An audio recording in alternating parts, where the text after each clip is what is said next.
Em fundo preto, pequenas pirâmides azuis surgem na tela e passam da esquerda para a direita.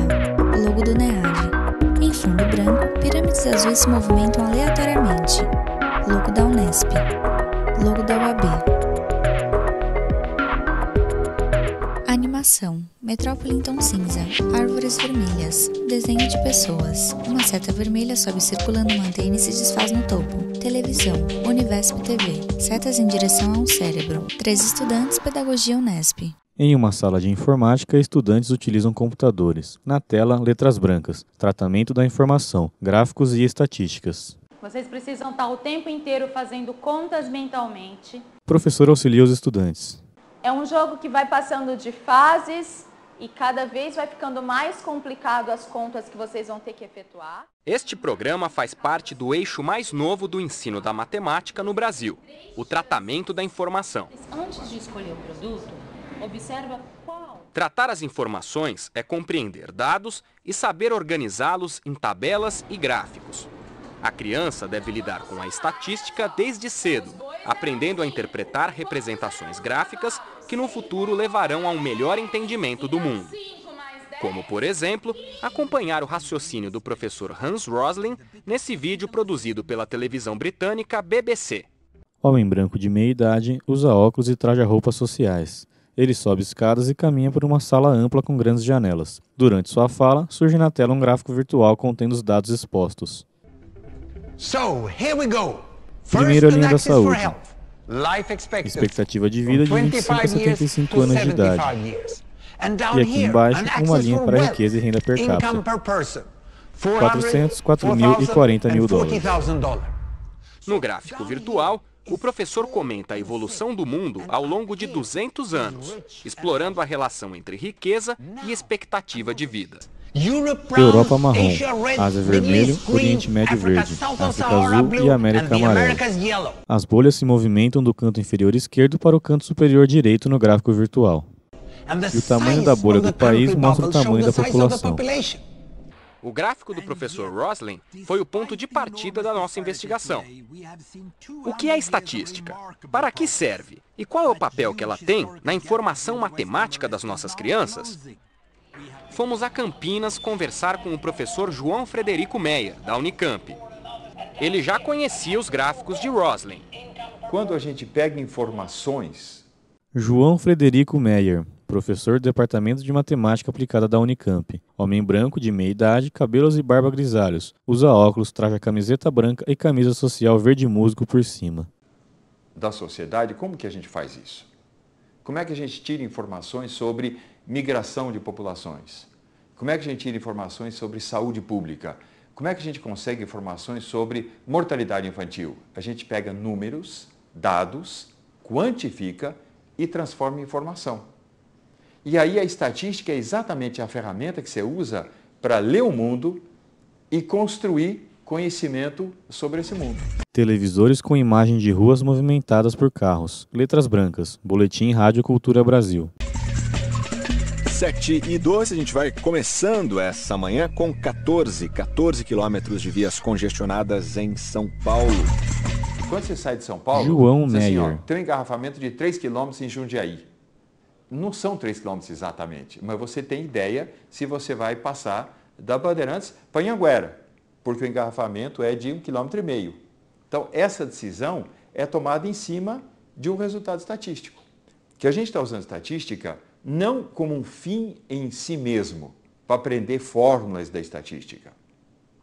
Está usando estatística para, como diz o Paulo Freire, ler o mundo, para entender o que está acontecendo na vida, com salário, com poluição do ar, com engarrafamento, com trânsito, com violência, com desemprego, estatística para a cidadania. João Frederico Meyer citou o filósofo, matemático e pintor dinamarquês Ole Skov-Mose. Tela dividida. Na esquerda, João Meyer em seu escritório. À direita, a fotografia de Ole Skov-Mose. Homem branco, de meia idade, cabelo e barba grisalhos. Traja camiseta preta. Autor de diversos livros, como Educação Crítica. Imagens do livro citado. Ele defende que o ensino da matemática atenda aos objetivos das pessoas. João Meyer. O professor Ole diz que a gente tem que ter, em primeiro lugar, quando a gente aprende alguma coisa na área de matemática aplicada, de estatística, história, geografia, português, o que for, a gente tem que ter um conteúdo crítico. Eu sei por que eu estou estudando aquele assunto. 2, eu tenho que ter uma distância crítica, ou seja, eu tenho que olhar para a resposta que aquela ferramenta me deu, que, por exemplo, o uso da média em estatística. Eu olho para aquilo assim, essa é o que a ferramenta me dá. Mas será que isso serve para a pergunta que eu faço a respeito da minha vida? Professora lê arquivo no computador enquanto estudantes o utilizam em sala de informática. A professora Lorena quer colocar os seus alunos em dupla hoje. E ela precisa descobrir quantos vieram à aula para ver se é possível formar pares. A Escola Estadual Pedro Voz, na zona oeste de São Paulo, Fachada da escola. é considerada uma instituição de destaque pela Fundação para o Desenvolvimento da Educação do Estado. Aqui existe um projeto de educação integral que usa o computador para reforçar o ensino da matemática. E olha quem estava lá, a estatística. Professora interage com estudantes na sala de informática. É de um animalzinho. Agora olha para mim o desenho dos patos. Quantos patos tinham lá no sítio? Não, olha lá, barrinha roxa. 4. Tinha mais galinha ou mais pato no sítio? Galinha. Por quê? Porque as galinhas eram 12. Aqui eles não vêm para aprender aula de informática. Lorena de Lima Sasazaki, professora da educação básica. Mulher branca, cabelos longos pretos, traja blusa preta e colete branco. Usa brincos grandes prateados. Mas como esse computador pode modificar as aulas ou ajudar, auxiliar na sala de aula? Se a gente utiliza esses gráficos constantemente, essa leitura vai ficando cada vez mais fácil. Né? Pode perceber que não é algo impossível de ser feito. Mesmo para crianças de 6 anos, que é o primeiro ano, eles conseguem ler o que está escrito naquelas imagens. Então, é só um dado a mais que precisa ser utilizado. Depois dos pequenos do primeiro ano, a professora Lorena dá aula para alunos de 5º ano. O assunto ainda é estatística, mas o exercício exige um pouco mais. Lorena. Agora vocês têm um gráfico com 2 informações, onde vocês vão ter que comparar as informações de uma semana com o da semana seguinte. Então tem lá, após uma pesquisa do que as crianças queriam ganhar de Natal, elas responderam com 3 alternativas, então elas tinham celular, computador e videogame.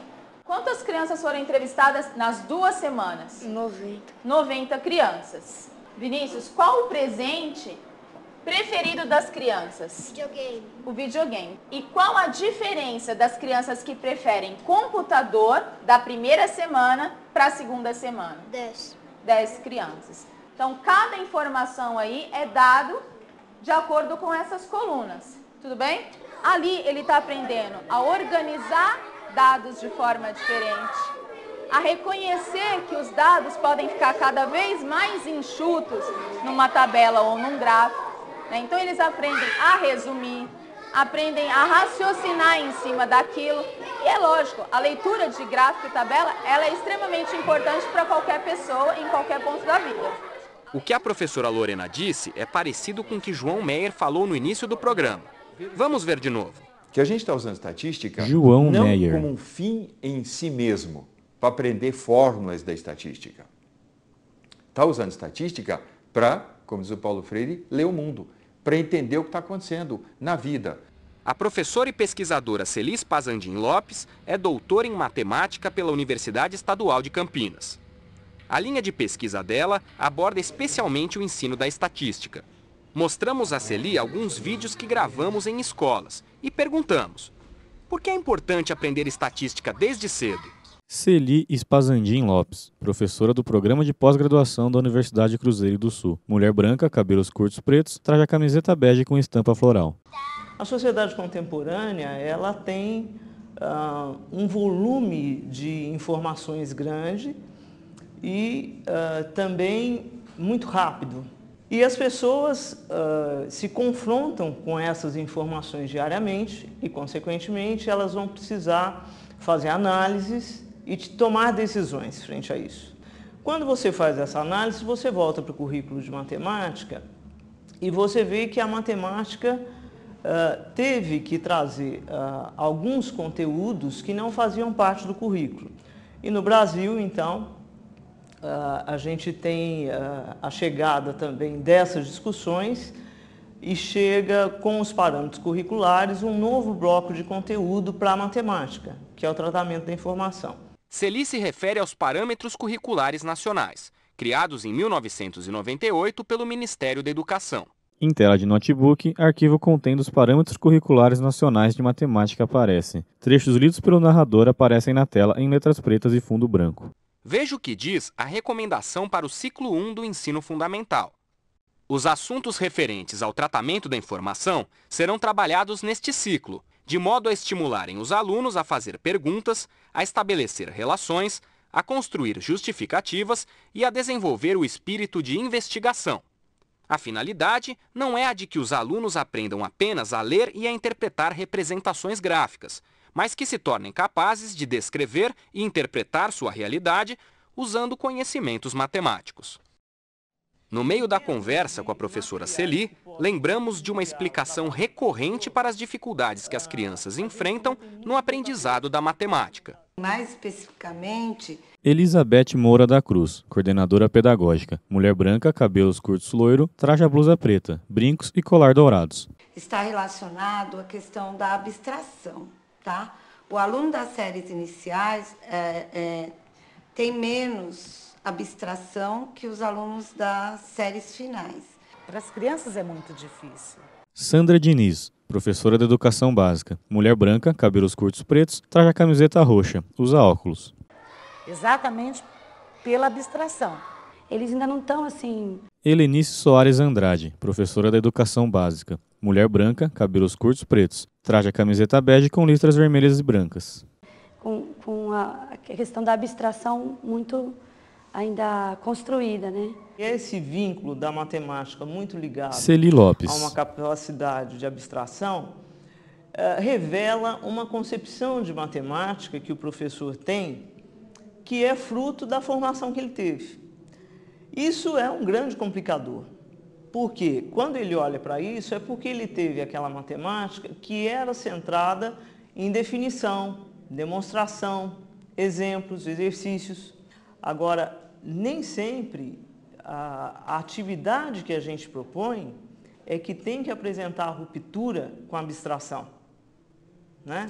Por que os professores se referem tanto à abstração? Porque quando eles pensam uma atividade matemática, eles pensam uma atividade que exige uma capacidade de abstração, e aí ela não é compatível com aquela faixa etária.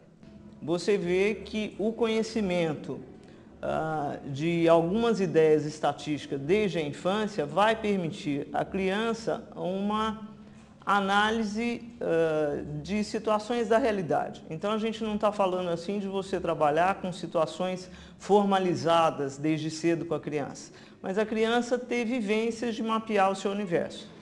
Na Escola Brasílio Machado, zona oeste de São Paulo, fachada da escola. Experiências do cotidiano aproximam as crianças da linguagem da estatística. Clique em colunas. O professor interage com estudantes na sala de informática. Pegaram? Sim. Vamos aguardar um pouquinho que vai gerar para nós um gráfico, certo? Como neste exercício para entender o sobe e desce dos preços. Observe novamente a tabela. Olhem o arroz. Vocês observaram? Sim. Olhem as cores do gráfico. O arroz começa com que preço no mês de setembro? 8,50. Olhem o gráfico. No mês de outubro? 8,19. Uma queda. E no mês de novembro? 5,20. Está vendo? O arroz é o produto nesse período que tem a maior queda. E as crianças hoje fazem escolhas, até pelo próprio uso Celi Lopes. Da tecnologia, o próprio acesso à internet, ter que optar por um site ou por outro, analisar a veracidade de uma informação dentro de um site ou de outro. Então, isso traz ao currículo de matemática uma necessidade que vai para além do domínio da aritmética, da álgebra, da geometria. O que nos preocupa muito? Quando o professor limita o trabalho do tratamento da informação, a construção de tabela ou simplesmente leitura de tabela ou construção e leitura de gráficos, né? A ideia do bloco tratamento da informação é que ele seja muito mais do que isso, mas que você trabalhe de forma interrelacionada a combinatória, a probabilidade e a estatística. Isso é difícil porque o professor não teve na sua formação. Quer dizer, quando você olha nessa perspectiva, para que o professor consiga pensar um trabalho com a criança nessa linha, ele precisa ter vivenciado isso em algum momento. Ele precisa ter repensado a concepção que ele tem de matemática. O que não justifica é quando você pensa um trabalho de estatística que seja na perspectiva que a gente aprendeu, por exemplo. Aí sim, você não vai conseguir perceber como aquilo tem significado para a criança. O que é fundamental na educação matemática para a infância é que você respeite o universo infantil da criança. Universidade Estadual Paulista Júlio de Mesquita Filho. Reitor Sandro Roberto Valentini. Vice-reitor Sérgio Roberto Nobre. Pró-reitora de graduação Gladys Massini Cagliari. Logo do NEAD, logo da Prograde. Elisa Tomoe Moria Schlusen, coordenadora do NEAD. Edson Carmo Inforsato, coordenador pedagógico. Maria Cândida Soares Delmasso, coordenadora de gestão e certificação acadêmica. Klaus Schlusen Júnior, coordenação de gestão. Gladys Massini Cagliari, coordenadora geral. Disciplina: Conteúdos e Didática de Matemática. Professores autores: Marcelo Borba, Cátia Smolli, Rubem Amaral. Produção audiovisual: Univesp, NEAD, Unesp. Logo da VUNESP, logo da Fundunesp, logo da Unicel, logo da Prefeitura da Cidade de São Paulo, logo do NEAD, logo da Prograde, logo da Unesp, logo da UAB, logo da CAPES. Roteiro de áudio e descrição: Ana Maíra Samuel da Silva, Ana Virgínia Isiano Lima, Renato Costenaro. Locução: André Neri. Consultor: William Dias Vigentin.